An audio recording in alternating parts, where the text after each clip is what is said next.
No, my lord, now that they invite me to speak about okusinziira kunoonyereza okwakolebwa bannamateeka abeegattira mu kibiina kyabwe kiza Network for Public Interest Lawyers NETPL kwalaga nti ku misango 10 egisalibwa kkooti emisango 2 gyokka gye giteekebwa mu nkola okusinziira ku mulamuzi ky'abaasazeewo nti emirala 8 ebiragiro oba ensalawo ya kkooti eziimuulwa.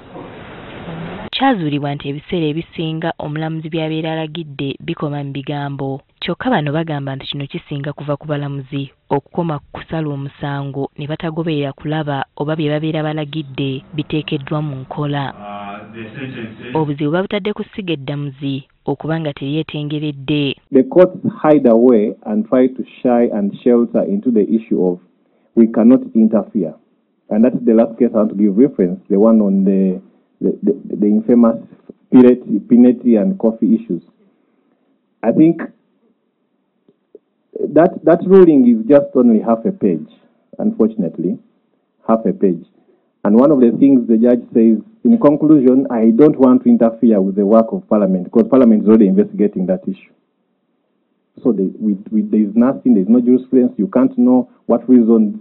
But that is the thing that even a judge is fearing they want to do their job because Parliament is doing it. Bano banokoddeyo ne bannabyabufuzi nga bwe batiisatiisa abalamuzi okusala omusango mu butuufu bwagwo ne basalawo okugufutyanka. Era kooti zirina ebisoomooza bingi nti mulimu abantu bangi abatagala kulaba kooti ezeetengeredde, bannabyabufuzi abaagala okulaba nti ate kooti be baziwa ebiragiro era abalamuzi abamu ogenda okwesanga nga bagendedde ku biragiro ebyo. Kati bano baagala gavumenti okukola ennongoosereza mu tteeka erifuga essiga eddamuzi kisobozesa abalamuzi mu kkooti okulondoola bye babeera basazeewo mu musango gwonna oba biteekebwa mu nkola.